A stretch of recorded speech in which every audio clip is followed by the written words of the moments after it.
Hello बच्चों, कैसे हैं आप सब। लास्ट वीडियो में हमने कंटिन्यूटी को पढ़ा था और उसी के बेस के ऊपर एक क्वेश्चन देखते हैं। क्वेश्चन है हमारा, find the value of A B and C if the function is continuous at x is equal to 0। ये फंक्शन है मेरा और at x is equal to 0 पर इसको कंटिन्यूअस बोला गया है, तो ए बी और मुझे सी की वैल्यू निकालनी है। ठीक है, आपको मालूम है अगर कोई भी फंक्शन कॉन्टिन्यूअस होगा किसी एक पॉइंट के ऊपर, तो left hand limit, right hand limit और वैल्यू ऑफ फंक्शन उस पॉइंट पे तीनों हमारे इक्वल रहेंगे। हम एक काम करते हैं, सबसे पहले निकालते हैं left hand limit, value of function, right hand limit.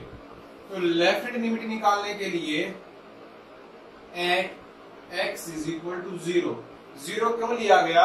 क्योंकि उन्होंने पॉइंट खुद दिया हुआ है। लास्ट वीडियो में हमने पढ़ा था कि किसी पॉइंट पे कंटिन्यूटी चेक कैसे करें, तो इस क्वेश्चन में वो पॉइंट कौन सा है? 0।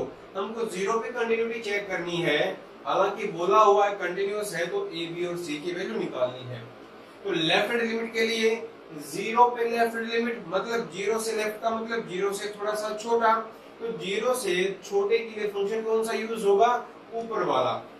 तो limit x tends to 0 sine a plus 1 x plus sine x upon x, ये मेरा फंक्शन होगा। लास्ट ईयर जब हमने लिमिट के क्वेश्चन सॉल्व किए थे तो हमने देखा था कि ऐसे क्वेश्चन को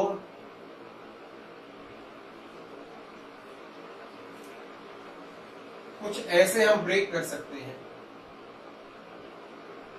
हमने न्यूमरेटर को दो पार्ट्स में डिवाइड कर लिया, तो जो डिनोमिनेटर था वो दोनों के नीचे चला गया।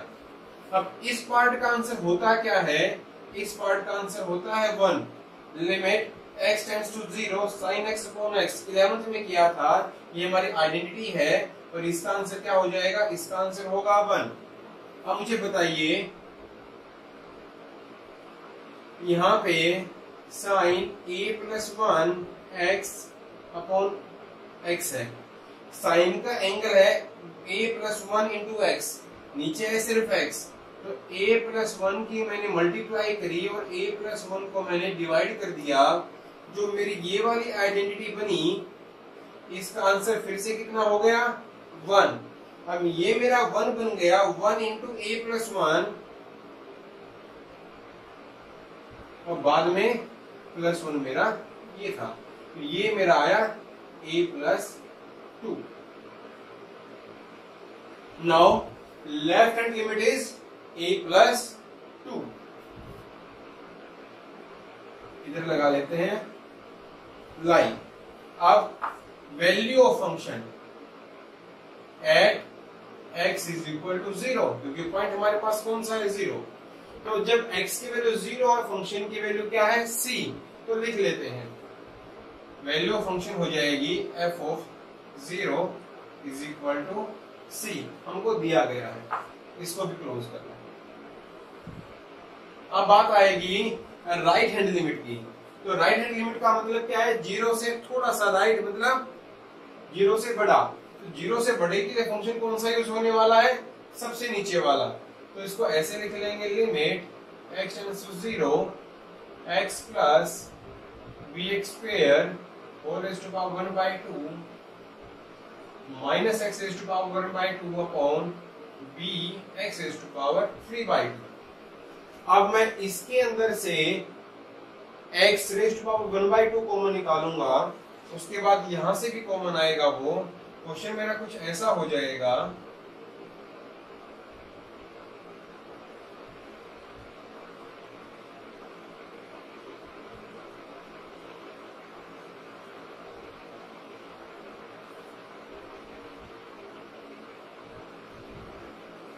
आप इसके अंदर से रूट x कॉमन निकालना। रूट x इधर भी है, इन दोनों क्वांटिटी में से रूट x कॉमन आ जाएगा, तो मेरा क्वेश्चन कुछ ऐसा बनेगा। इसके बाद इधर से देखिए, इसके बाद बनेगी लिमिट x टेंड्स टू 0 अब यहां से अगर ये कैंसिल आउट होगा, नीचे बचेगा सिर्फ bx और जब आप इसको रेशनलाइज करोगे, सिर्फ इसको रेशनलाइज करोगे, तो आपका आंसर बनेगा 1 plus B X by two minus 1 upon B X. इधर से ये खत्म हो जाएगा, b से b गया, मेरा आंसर आया 1/2। मेरा आंसर कितना आया 1/2। नाउ ये मेरी आ गई राइट हैंड लिमिट। अब ये तीनों चीज इक्वल है, it means a plus 2 is equal to c is equal to 1/2।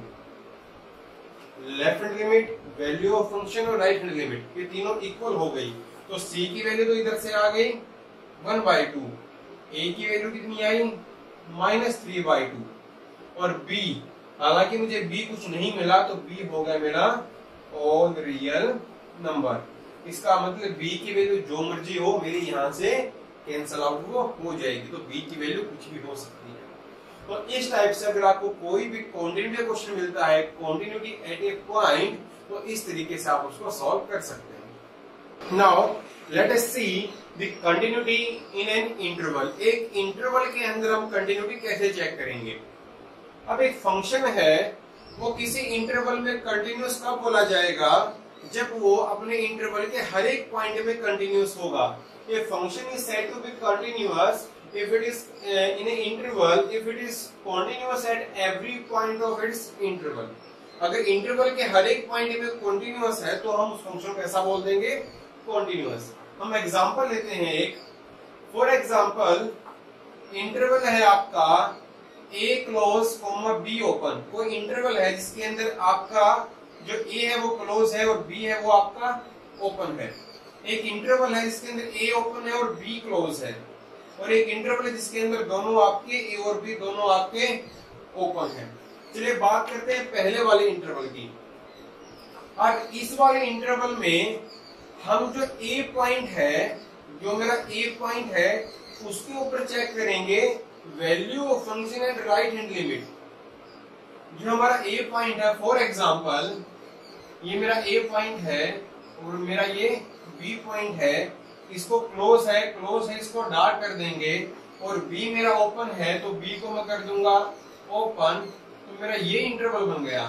b पे ओपन है, a पे डार्क है, तो a पे चेक करेंगे वैल्यू ऑफ फंक्शन, क्योंकि a हमारा इंटरवल के अंदर इंक्लूड है तो उसके ऊपर वैल्यू ऑफ फंक्शन हम निकाल सकते हैं। दूसरी बात, a से पहले मतलब लेफ्ट हैंड लिमिट, a से पहले तो हमारा फंक्शन डिफाइंड है ही नहीं, क्योंकि हमारा इंटरवल ही कहां से कहां तक है, a टू b, इसलिए a पे लेफ्ट हैंड लिमिट हम चेक नहीं करेंगे, तो a पे कौन सी करेंगे, सिर्फ राइट हैंड लिमिट। तो a पे करेंगे हम value of function and right hand limit. अब बात आती है a और b के बीच वाले वैल्यूज के लिए, तो उसके लिए करेंगे हम left hand limit, right hand limit और value of function. For example कोई पॉइंट है इधर c, तो उसके ऊपर हम क्या क्या चेक करेंगे, right hand limit, left hand limit and value of function. तो ये आप नोट कर लो। दूसरा क्या है, जब a ओपन है और b क्लोज है, तो सेम केस हो गया। जब b क्लोज हो गया तो b के ऊपर क्या करेंगे, value of function and left hand limit. इसके ऊपर पहला और वैल्यू ऑफ फंक्शन चेक करेंगे। राइट हैंड लिमिट चेक नहीं करेंगे क्योंकि राइट में तो मेरा फंक्शन डिफाइंड ही नहीं है। और a b में a b दोनों ही ओपन है, तो a b पे चेक नहीं करेंगे, उसके बीच में जितने मर्जी पॉइंट आते हैं हम सभी के ऊपर इसको कंटिन्यूटी को चेक करेंगे। तो ये थोड़ा सा टेबल है, इसको आप नोट कर लो, अपने नोटबुक में उतार लो ध्यान से इसको। फिर बात करते हैं कि कॉन्टिन्यूअस तो हमने चेक कर लिया, लेकिन मैं आपको बताता हूं, अगर क्वेश्चन है आपका कि check the continuity in the interval 1,2। अब आपको 1,2 के अंदर इंटरवल के अंदर कंटिन्यूटी चेक करनी है, तो 1 के ऊपर कौन सी करूंगा, value of function and right hand limit. 2 के ऊपर कौन सी करूंगा, value of function and left hand limit. लेकिन सिर्फ 2 ही पॉइंट हो गए, लेकिन डेफिनेशन क्या थी, a function is said to be continuous in an interval if it is continuous at every point of its interval। इस इंटरवल के अंदर कितने पॉइंट आते हैं? इसके अंदर 2 पॉइंट नहीं है, बोलो सर एक तो हो गया 1 और दूसरा हो गया 2, नहीं, इसके अंदर इनफाइनाइट मेनी पॉइंट्स हैं। तो किसी भी इंटरवल के अंदर चेक करने के मुझे हर एक पॉइंट पे चेक करना पड़ेगा। अब इसके अंदर तो इनफाइनाइट मेनी पॉइंट्स हैं, तो सभी के अंदर मैं चेक कैसे करूंगा? बूढ़ा हो जाऊंगा। तो 1 और 2 पे तो मैं चेक करूंगा ही करूंगा। उसके बाद कुछ ऐसे पॉइंट्स हैं जिनके ऊपर मैं कंटिन्यूटी चेक करूंगा। तो उन पॉइंट्स को पहचानना कैसे है, देखते हैं अगले पार्ट में। अभी के लिए फिलहाल आप इसको नोट करो और इसको ध्यान से राइट डाउन करो। नाउ अब हम चेक करते हैं कि पॉइंट ऑफ डिसकंटिन्यूटी क्या है। मैंने आपको बताया कि किसी भी इंटरवल में कंटिन्यूटी चेक करने के लिए आप उसके हर एक पॉइंट पे कंटिन्यूटी चेक करोगे। अभी किसी इंटरवल में पॉइंट होते कितने हैं? बहुत सारे। तो हर एक पॉइंट पे कंटिन्यूटी चेक करना हमारे लिए पॉसिबल भी नहीं होगा और हम कर ही नहीं पाएंगे, क्योंकि इनफाइनाइट मेनी पॉइंट्स होते हैं। तो इनफाइनाइट क्वेश्चन बन गए हमारे पास। तो हम देखते हैं कि पॉइंट ऑफ डिसकंटिन्यूटी क्या है। मैं आपको एक हल्का सा एग्जांपल देता हूं। अगर कोई आपको बोले ये स्टेशन है ए और ये स्टेशन है बी और ये रोड है कुछ ऐसा x y z, ये स्टेशन है ए, मान लो ये ए सिटी है, ये दूसरा सिटी है सिटी बी, और आपको बाइक पे ए से बी की तरफ जाना है। अभी इंटरवल हो गया, ये ए से बी आपका इंटरवल है और ये आपके बहुत सारे पॉइंट है इसके अंदर। अब पॉइंट ऑफ डिसकंटिन्यूटी, अब अगर कोई आपको ये बताए कि जब आप ए से बी की तरफ जाओगे तो याद रखना रास्ते में 3 आपके ऐसे बैरियर आते हैं जहां से रोड खराब है। दोबारा सुनो, अगर आपको कोई बंदा ऐसे बोल दे कि जब आप स्टेशन ए से स्टेशन बी की तरफ जाओगे तो रास्ते में 3 जगह ऐसी आएंगी जहां पे रोड खराब है, वहां पे गाड़ी ध्यान से चलाना। उसके बाद रोड आपको खराब नहीं मिलेगा, गाड़ी आपकी अच्छी चलेगी।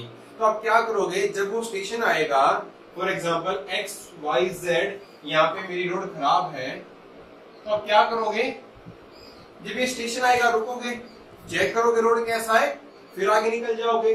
फिर वाई स्टेशन आएगा, फिर चेक करोगे रोड कैसा है, फिर आगे निकल जाओगे। फिर जेड स्टेशन आएगा। इसका मतलब कुछ ऐसे स्टेशन ढूंढ लो जहां पे आपके रोड खराब हो सकती है, उनको आइडेंटिफाई करो। उनको छोड़ के पूरा रास्ता कैसा है, पूरा रास्ता साफ है, आपकी गाड़ी आसानी से चलेगी। ऐसे ही कोई इंटरवल है, फॉर एग्जांपल 2 to 15, आपको इस इंटरवल के अंदर कंटिन्यूटी चेक करनी है। अब 2 से 15 के बीच में तो बहुत सारे पॉइंट हैं, हर एक पॉइंट पे कंटिन्यूटी चेक करना पॉसिबल नहीं होगा। तो हम वो पॉइंट ढूंढेंगे जहां पे डिसकंटिन्यूटी मिल सकती है, ठीक है, सिर्फ उसी पे चेक करेंगे। अगर डिसकंटिन्यूटी मिली तो उन्हीं 5 पॉइंटों के ऊपर मिलेगी, नहीं तो किसी भी पॉइंट के ऊपर डिसकंटिन्यूटी नहीं मिल सकती। जैसे इस एरिया में बस 3 ही ऐसे स्टेशन थे जहां पे रोड खराब था, उनको छोड़ के आपको देखने की जरूरत नहीं थी, आपकी गाड़ी अच्छी से चल सकती थी। इसलिए आइए देखते हैं कि वो 5 पॉइंट कौन से हैं इंटरवल के अंदर जहां पे मुझे शक करना है कि कहीं मेरा फंक्शन डिसकंटिन्यूअस तो नहीं है।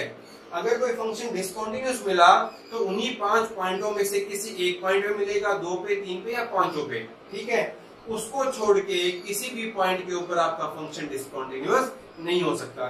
चलिए बात करते हैं पॉइंट ऑफ डिसकंटिन्यूटी की। पहला पॉइंट, वेयर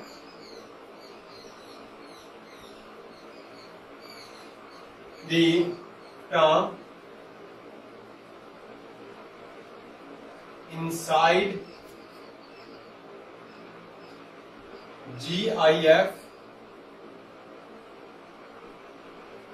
becomes integer।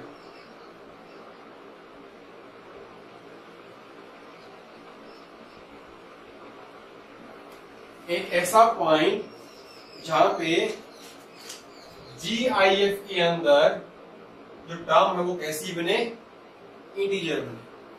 दूसरा, where the term inside fractional fractional part becomes integer. किसी फ्रैक्शनल पार्ट के अंदर वाली चीज इंटीजर बने. तीसरा point, where denominator goes to 0, where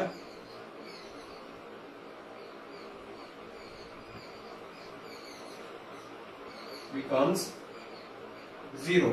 It means अगर आपके पास x माइनस 2 है तो ये बताइए किस पॉइंट पे डिनोमिनेटर 0 बनेगा, जब x की वैल्यू 2 होगी. तो 2 पे मैं कॉन्टिन्यूटी चेक करूंगा. ठीक है, बड़ा सिंपल सी बात है. जब मेरा डिनोमिनेटर क्या बने 0, जिस पॉइंट पे मेरा डिनोमिनेटर 0 बनेगा मैं उस पॉइंट की वैल्यू चेक करूंगा. 4, where quantity inside signum function becomes 0, where quantity inside signum function becomes 0. Signum function है, जिस पॉइंट पे वो उसके अंदर वाली वैल्यू 0 बनेगी उस पे मैं कॉन्टिन्यूटी चेक करूँ. तो लास्ट है where function changes its definition.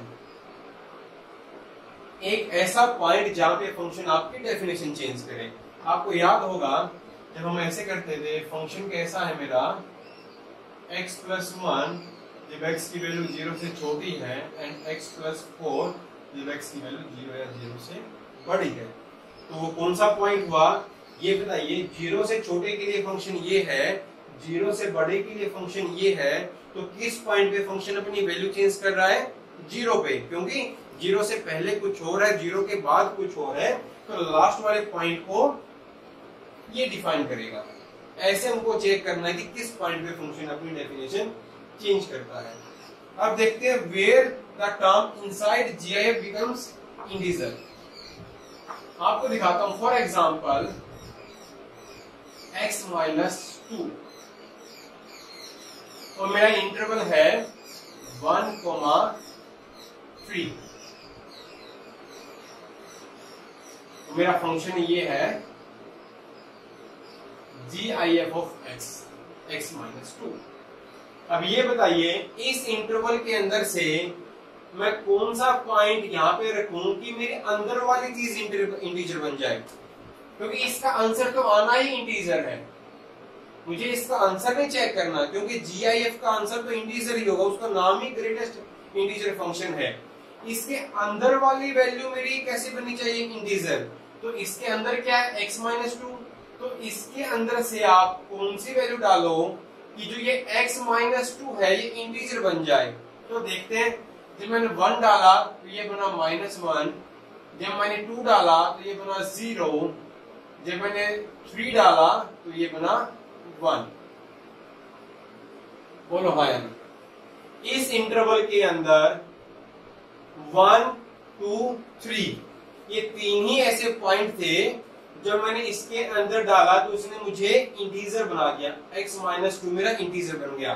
तो मैं कहां चेक करूंगा. x is equal to 1, x is equal to 2 and x is equal to 3. GIF के अंदर वाली वैल्यू आपकी इंटीजर बननी चाहिए. ये पूरा इंटीजर बनेगा वो बात अलग है, लेकिन जिस पॉइंट पे अंदर वाली वैल्यू, फॉर एग्जांपल x की वैल्यू रखता हूं मैं 2.5. ठीक है, अगर x की वैल्यू इधर 2.5 रखूंगा तो अंदर क्या बनेगा 0.5. तो अंदर तो इंटीजर नहीं बना. इसका मतलब 2.5 पे मैं उसकी वैल्यू चेक नहीं करूंगा. मैं उसी पॉइंट पे उसकी वैल्यू चेक करूंगा जिस पॉइंट पे GIF के अंदर वाली चीज, नॉट GIF, उसके अंदर वाली चीज कैसे बने इंटीजर बने. सेम फ्रैक्शन पार्ट का भी है. वे डिनोमिनेटर बिकम 0 जो मैंने इधर समझाया. सिग्नम वैल्यू जो सिग्नम के अंदर जिस पॉइंट पे वो 0 बनेगा, क्योंकि 0 के आगे 1 आंसर है, 0 से पीछे -1 आंसर है. सेम वही बात आ गई जहां पे फंक्शन अपनी वैल्यू चेंज करता है. ठीक है, ये 5 पॉइंट है डिसकंटिन्यूटी के. अगर किसी क्वेश्चन के अंदर आपको यही 5 पॉइंट मिलते हैं तो उन पे ही आप फंक्शन की डिसकंटिन्यूटी या कंटिन्यूटी चेक करोगे। अगर उन्हीं पॉइंट पे फंक्शन कॉन्टिन्यूस या डिसकंटिन्यूस मिला तो ठीक है, नहीं तो दुनिया के किसी भी पॉइंट के ऊपर आपका फंक्शन डिसकंटिन्यूस नहीं होगा। ठीक है, चलिए एग्जांपल देखते हैं जिसके अंदर से एक दो बातें इनकी भी कवर करेंगे। Now there is a question, check the continuity of the function in the interval 0,2, दोनों ही क्लोज है और फंक्शन है आपका कुछ ऐसा। ये GIF है, मैं लिख देता हूं इधर, और ये भी GIF। अब बात करते हैं 0 और 2 के बीच में आपने कंटिन्यूटी चेक करनी है। 0 और 2 के बीच में सैकड़ों पॉइंट, हजारों पॉइंट है, इनफाइनाइटली मेनी पॉइंट्स हैं, तो हर एक पॉइंट पे कंटिन्यूटी में चेक नहीं कर पाऊंगा। तो मुझे कुछ ऐसे पॉइंट ढूंढने हैं जिनके ऊपर मेरा फंक्शन डिसकंटिन्यूअस हो सकता है। अगर डिसकंटिन्यूअस मिला तो उन्हीं पॉइंट से मिलेगा, नहीं तो दुनिया के किसी भी पॉइंट पे फंक्शन मेरा डिसकंटिन्यूअस नहीं होगा। चलिए चेक करते हैं कौन कौन से वो पॉइंट हैं। तो पहला पॉइंट क्या था, अगर आपको याद हो कि GIF के जो अंदर फंक्शन है वो मेरा इंटीजर बनना चाहिए। ठीक है, GIF के अंदर मेरा जो फंक्शन है वो इंटीजर बनना चाहिए। तो देखते हैं कौन कौन से पॉइंट होंगे वो। अब बात आती है इसमें, जो ये फंक्शन है ये है 1 और 2 के बीच के लिए। इट मींस 1 आपका ओपन है लेकिन 2 आपका क्लोज है, तो इस इंटरवल में 2 इंक्लूड करता है। तो जब इस इंटरवल में से सिर्फ x अगर मैं 2 करता हूं तभी इसके अंदर 2 बनेगा, तो ऐसा नहीं बन जाएगा वो जब मैं x की वैल्यू 2 रखूंगा, और x की वैल्यू 2 रख सकता हूं क्योंकि क्लोज है। तो एक पॉइंट आ गया मेरा x इज इक्वल टू 2। ठीक है, क्यों? क्योंकि 2 इसके अंदर क्लोज था, और जब मैं 2 उठाता हूं तो 2 इसके अंदर रखूंगा तो GIF के अंदर क्या बनेगा, 2 बनेगा। तो मुझे वही पॉइंट देखना है तो GIF के अंदर मेरा इंटीजर बना दे। तो पहला पॉइंट आ गया मेरा 2। मैं 2 के ऊपर चेक करूंगा कि फंक्शन कैसा है, कॉन्टिन्यूअस है या डिसकॉन्टिन्यूअस है। अब बात आती है नीचे वाले की। जब मैं x की वैल्यू 0 रखूंगा तो मेरा फंक्शन बनेगा cos 0, इट मीन्स 1। बोलो हाँ या ना। जब मैं 0 रखूंगा तो अंदर बनेगा cos 0 मतलब 1। तो GIF के अंदर क्या बन गया, 1, और 1 क्या है, इंटीजर। इसका मतलब कि 0 के ऊपर भी मैं कॉन्टिन्यूटी चेक करूंगा। फिर है x इज इक्वल टू 1/2, क्योंकि इस इंटरवल में 0 से 1 के बीच में 1/2 भी तो आता है, और जब मैं 1/2 डालूंगा इसके अंदर x की वैल्यू तो ये हो जाएगा cos π/2, और cos π/2 होता कितना है, 0 फिर एक इंटीजर है। इसका मतलब x की वैल्यू 1/2 रखने पर मुझे GIF के अंदर इंटीजर मिल गया, तो मैं 1/2 पे भी इसकी कंटिन्यूटी चेक करूंगा। उसके बाद बात आएगी x इज इक्वल टू 1 के ऊपर, क्योंकि जब मैं x इज इक्वल टू 1 डालूंगा तो मेरा मिलेगा cos π, और cos π अपने आप में क्या है, एक इंटीजर है। तो ये 4 पॉइंट हैं, x is equal to 0, 1/2, 1 and 2। इन पॉइंट के ऊपर मैं फंक्शन की कॉन्टिन्यूटी चेक करूंगा।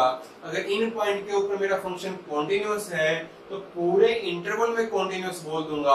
अगर इन पॉइंट पे किसी एक के ऊपर भी मेरा फंक्शन डिसकंटिन्यूअस मिलता है तो सिर्फ उसी पॉइंट पे डिसकंटिन्यूअस होगा, बाकी पूरे इंटरवल मेरा फंक्शन कहीं भी डिसकंटिन्यूअस नहीं होगा। Now there is a question, if the function is continuous at x is equal to 0, find the value of k.